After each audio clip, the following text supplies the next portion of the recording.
Salutations mes amis. Avez-vous déjà été dans une tempête où le vent hurle, les éclairs brillent et le tonnerre gronde? Cela peut être une expérience effrayante, mais imaginez à quel point ce serait pire sur la mer, où les vagues semblent s'écraser sur vous tandis que la tempête tourbillonne tout autour.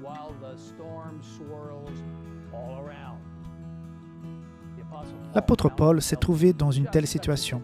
Nous pouvons le lire dans les Actes des Apôtres, chapitre 27, où la situation est devenue si grave que l'équipage et les passagers ont commencé à tout jeter par-dessus bord. Comme nous étions violemment battus par la tempête, le lendemain, ils ont jeté la cargaison à la mer, lit-on dans Actes 27, 18. Et le troisième jour, ils ont été jetés de leurs propres mains les agrès du bateau. Le soleil et les étoiles ne nous ont pas apparu pendant plusieurs jours, et la tempête a été si forte que finalement, nous avions perdu tout espoir d'être sauvés. C'est une situation assez grave. Pourtant, il y avait quelqu'un à bord qui n'avait pas abandonné. Cet homme était Paul. Car, voyez-vous, ce n'était pas la première situation mortelle à laquelle l'apôtre avait été confronté. Il décrit ses expériences dans 2 Corinthiens, chapitre 11, versets 24-27, qui dit ceci. « 5 fois j'ai reçu des Juifs les 40 coups moins 1.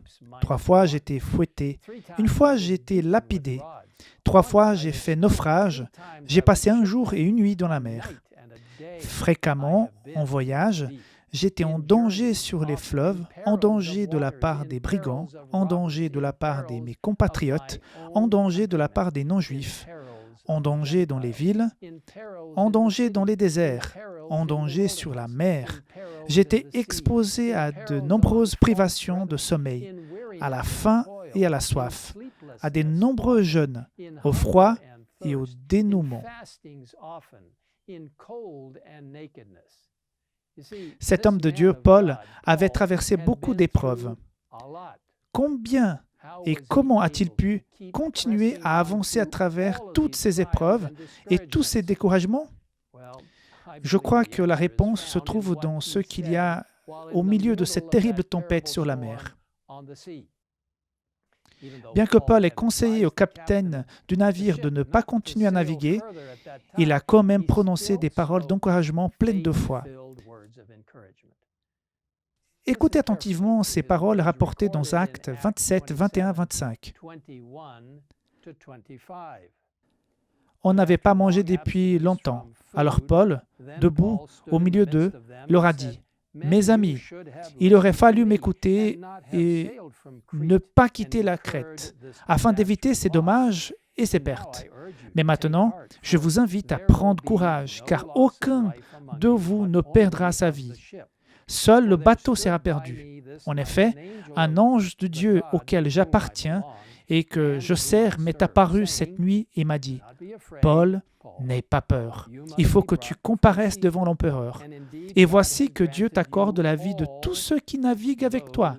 C'est pourquoi, mes amis, prenez courage, j'ai confiance en Dieu, tout se passera comme cela m'a été dit. »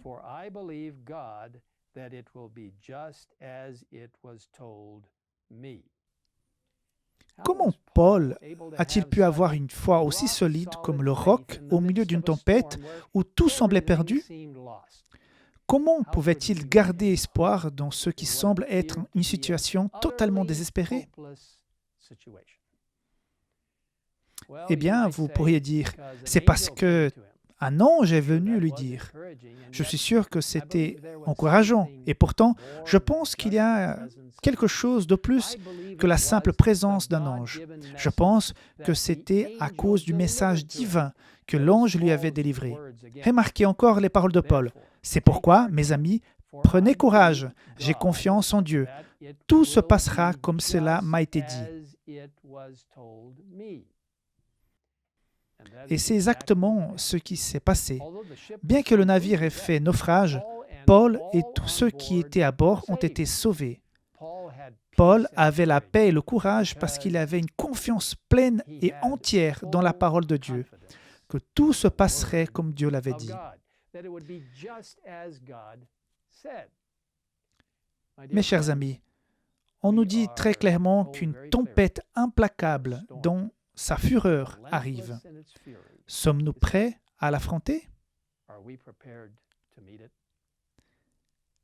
L'esprit de prophétie continue en disant « Nous n'avons pas besoin de dire « Les périls des derniers jours vont bientôt s'abattre sur nous ». Ils sont déjà là. Nous avons maintenant besoin de l'épée du Seigneur pour couper jusqu'à l'âme et la moelle les convoitises charnelles, les appétits et les passions. Les pensées doivent être centrées sur Dieu. Et quelle est cette épée du Seigneur? C'est la même épée décrite dans Éphésiens 6:17 qui dit « Prenez aussi le casque du salut et l'épée de l'Esprit qui est la parole de Dieu. » Mes amis, notre seul salut, notre seule sécurité dans les jours à venir est de prendre Dieu au mot tel qu'il est révélé par les Écritures inspirées de la Bible. La Bible a résisté à l'épreuve du temps au cours des siècles. Les prophéties données se sont jusqu'à présent accomplies à temps et nous pouvons être assurés que ce qui reste se déroulera également comme la Bible le révèle.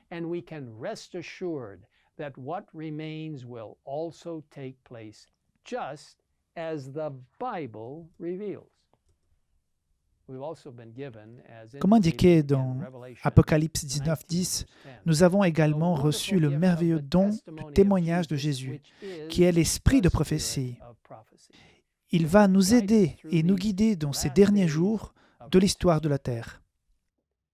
Alors que nous naviguons dans les jours à venir, nous ne devons pas nous inquiéter. Tant que nous avons Jésus comme le pôle Nord, la Bible comme boussole et l'esprit de prophétie pour éclairer la carte, nous pouvons être sûrs d'atteindre notre destination finale en toute sécurité, dans la joie et la paix. Marchons ensemble alors que nous avançons dans la mission, en proclamant le message des 3 anges par la puissance du Christ et l'incroyable nouvelle que Jésus revient très, très bientôt.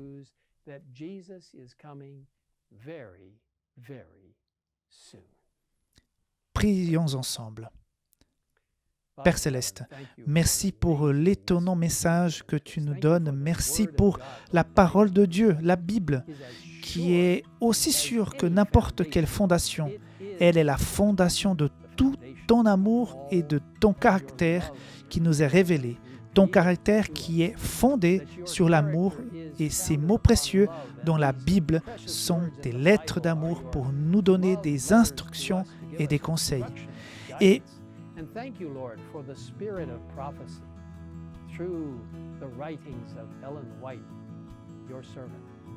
merci Seigneur pour l'esprit de prophétie à travers les écrits d'Ellen White, ta servante. Merci de nous donner l'esprit de prophétie qui éclaire le chemin vers Jésus et vers la parole de Dieu.